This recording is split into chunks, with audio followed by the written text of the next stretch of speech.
Good morning my dear friends. વિદ્યાર્થી મિત્રો, કેમ છો આપ સૌ? બધા મજામાં છો ને? ફરી એકવાર ધોરણ 11માં ઓનલાઈન ટીચિંગમાં આપનું સ્વાગત છે. વિદ્યાર્થીઓ, લાસ્ટ ટાઈમ આપણે સીન નંબર 2માં બીજા પેરેગ્રાફની અંદર ક્યાંક અટકી ગયા હતા.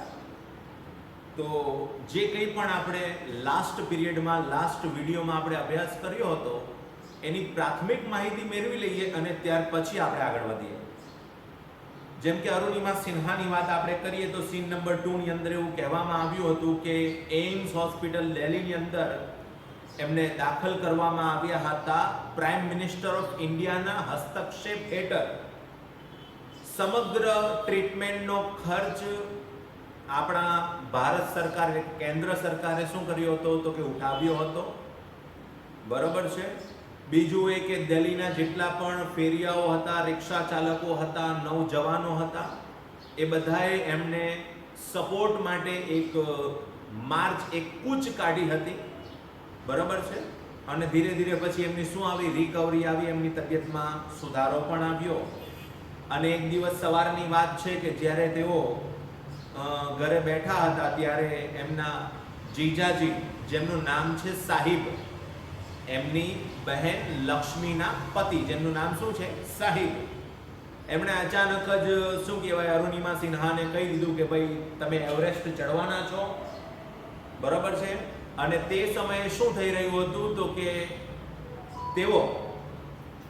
તે સમયે શું થઈ રહ્યું હતું તો કે તેઓ એક રસપ્રદ કિસ્સો વાંચી રહ્યા હતા. કોણ વાંચી રહ્યા હતા તો કે સાહિબ વાંચી રહ્યા હતા. ક્યાં તો કે સમાચાર પત્રમાં. અત્યાર સુધી એવરેસ્ટ ચડવામાં કોઈ પણ મહિલા જે અપંગ હોય એ અપંગ મહિલાએ ક્યારેય પણ એવરેસ્ટ ચડી ન હતી. અને જો અરુણિમા સિન્હાએ અહીંયા વિચાર કર્યો કે અગર જો હું એવરેસ્ટ ચડી જાઉં છું તો એક અપંગ મહિલા તરીકે આ રેકોર્ડ મારા નામ પર નોંધાઈ જશે. બરોબર છે. એટલે અહીંયા સુધી આપણે જોયું હતું. અને ત્યારબાદ અરુણિમા સિન્હાએ પોતાના જીજાજીને પોતે કન્વે મેસેજ એવો આપ્યો કે ઠીક હે, હમ કરેંગે. એનો મતલબ કે હા, હું આ પડકારનો શું કરું છું, સ્વીકાર કરું છું અને હું એવરેસ્ટ ચડવા માટે તૈયાર છું. I now had something to look forward to. હવે મારે શું કરવું હતું તો કે આગળનો વિચાર કરવો હતો. A mission, a goal, a reason to dream. શું કહે છે, એક લક્ષ્ય હોય, એક ગોલ હોય, બરાબર છે, એક ધ્યેય જેને આપણે કહીએ છીએ, એક સ્વપ્ન માટેનું કારણ જેને આપણે કહીએ છીએ. It was not going to be easy. Everest પર ચડવું એ બહુ સહેલી વાત નથી. But throughout my life nothing had come easy. પરંતુ અહીંયા અરુણિમા સિન્હા કહી રહ્યા છે કે અત્યાર સુધી મેં મારી લાઈફમાં, મારા જીવનમાં જે કંઈ પણ પ્રાપ્ત કર્યું છે તે મને સરળતાથી મળી શક્યું નથી. એટલે કે મેં સંઘર્ષો કર્યા છે, એના પરિણામે જ મને બધું મળી શક્યું છે. સરળતાથી મને કશું જ મળ્યું નથી. Then I felt like I was born again. મને એવું લાગતું હતું કે મારો પુનઃ જન્મ થયો છે. કોણ એવું કહી રહ્યા છે? અરુણિમા સિન્હા કહી રહ્યા છે. Then I started waiting for my artificial limb to arrive.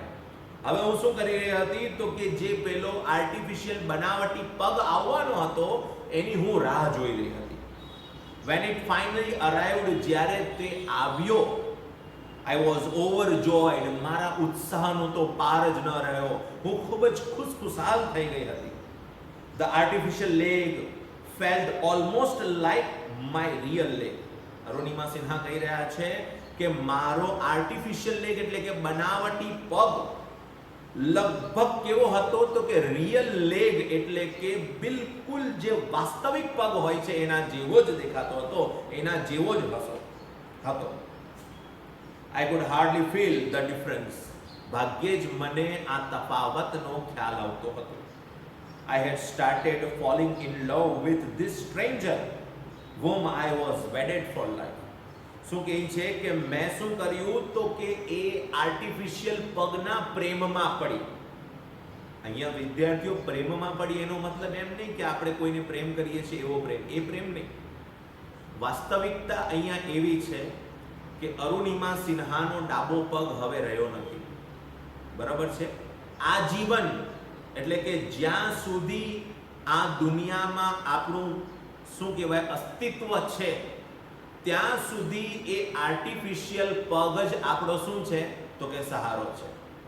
એટલે કહેવાનો મતલબ એવો છે કે આ જે સ્ટ્રેન્જર, આ જે અજાણ્યો પગ હતો, હવે મારે શું કરવું હતું તો કે દિવસ રાત એની સાથે જ મારે વિતાવવું હતું. એટલે મેં શું કર્યું તો કે એની સાથે હવે પ્રેમમાં પડી, એટલે કે એની સાથે હવે મેં પ્રેક્ટિસ શરૂ કરી. I had set my eyes on a mountain. મેં મારી આંખો, મારો ગોલ, મારો ધ્યેય, મારો લક્ષ્ય બસ એક જ જગ્યા ઉપર મેં ફોકસ કર્યો. ક્યાં તો કે માઉન્ટેન એટલે કે એવરેસ્ટ ઉપર. And I needed to prepare myself with the help of this stranger. અને મને જરૂરિયાત હતી કે હું શું કરું, પ્રેક્ટિસ કરું. શું કરું, એની સાથે થોડી ઘણી પ્રેક્ટિસ કરું કે જેથી કરીને હું આ જે અંગ હતો, જે આર્ટિફિશિયલ લેગ હતો, જે બનાવટી પગ હતો, એની સાથે હું શું કરી શકું તો કે પ્રેક્ટિસ કરીશ તો જ હું આગળ વધી શકીશ. આપણે પણ જુઓ, પરીક્ષા હોય કે પછી કોઈ મેચ હોય કે પછી XYZ કોઈ પણ રમતગમત હોય, આપણે જ્યારે એ રમતમાં ઉતરતા હોઈએ અથવા પરીક્ષામાં આપણે પરીક્ષા ખંડમાં પરીક્ષા આપવા જતા હોઈએ તો એના પહેલા આપણે ઘરે પ્રેક્ટિસ કરતા હોઈએ છીએ. એ રીતે અહીંયા અરુણિમા સિન્હા કહી રહ્યા છે કે આ અંગ સાથે મારે પ્રેક્ટિસ કરવી પણ જરૂરી હતી. જો આગળ સીન નંબર 3 માં શું કહે છે તે ઓન 28 ફેબ્રુઆરી 2012 એટલે કે 28મી ફેબ્રુઆરી 2012 ના રોજ, almost a year after I was pushed out of the train. એટલે કે મને જ્યારે ટ્રેનમાંથી બહાર ફેંકવામાં આવી હતી એને 1 વર્ષ જેટલો સમય પૂરો થઈ ચૂક્યો હતો. I set out for the training institute set up by Bachendri-Pal near Uttarkashi. શું કહે છે અહીંયા કે ઉત્તરકાશીની નજીક બચેન્દ્રી-પાલે જે તાલીમની સંસ્થા તેઓ ચલાવતા હતા ત્યાં જવા માટે હું નીકળી, એટલે કે ત્યાં પહોંચવા માટે હું નીકળી ગઈ. I called up Bachendri-Pal to tell her that we had reached Uttarkashi. એટલે કે જ્યારે હું ઉત્તરકાશી પહોંચી ત્યારે મેં બચેન્દ્રી-પાલને કોલ કરીને એટલે કે ફોન કરીને કહી દીધું કે બચેન્દ્રીજી હું અહીં આવી ચૂકી છું, એટલે કે ઉત્તરકાશીમાં આવી ગઈ છું. She was surprised at how quickly I had reached. એમને આશ્ચર્ય થયું કે અરુણિમા સિન્હાને હજુ 1 વર્ષ થયો છે, એટલે કે જે ડાબો અંગ એણે ગુમાવ્યો હતો, જે અકસ્માત એના જીવનમાં થયો હતો, એને 1 વર્ષ થયો છે. એના લીધે અને 1 વર્ષ પછી એ ઉત્તરકાશી આવી ગઈ, એટલી ઝડપથી તે આવી ગયા છે. એનાથી એમને શું થયું, આશ્ચર્ય થયું. પછી શું કહે છે અહીંયા જુઓ, after this my confidence skyrocketed. આના પછી મારો કોન્ફિડન્સ, મારો આત્મવિશ્વાસ શું થયો, સ્કાય રોકેટેડ એટલે કે ખૂબ જ ઝડપથી આગળ વધ્યો. Bachendri-Pal always pumped fresh confidence in me. બચેન્દ્રી-પાલે હંમેશા મારામાં એક તાજગી ભર્યો શું કહે છે કોન્ફિડન્સ એટલે કે આત્મવિશ્વાસ એમણે ભર્યો હતો. અને શું કહેતા હતા, Arunima you are far better than others, કે અરુણિમા તું બીજા અન્ય વ્યક્તિઓની સરખામણીમાં ખૂબ જ શ્રેષ્ઠ છે. These people seem to be suffering from a handicap, not you. એટલે કે તારી જે સ્ટ્રેન્થ, તારી જે તાકાત છે, તારો જે કોન્ફિડન્સ છે, તારો આત્મવિશ્વાસ જોઈને એવું લાગે છે કે અન્ય લોકો તારી સામે કેવા છે તો કે અપંગ છે, તું અપંગ નથી. I am proud of you, મને તારા પર ગર્વ છે. But before Everest expedition you will have to prove yourself.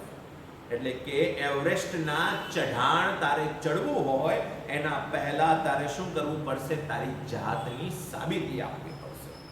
If you climb 21,798 feet high Chamsar Kangdi mountain in Ladakh, you will be on your way to Everest.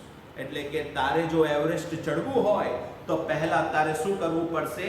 21,798 ફૂટની ઊંચાઈ પર આવેલા ચામસર કાંગડી નામના પર્વત ઉપર તારે ચડવું પડશે કે જે લદ્દાખમાં છે, અને ત્યાંથી તને શું થશે તો કે એવરેસ્ટ જવા માટેનો રસ્તો સરળતાથી મળી જશે. તો વિદ્યાર્થીઓ આપણે અહીંયા અટકી જઈએ છીએ.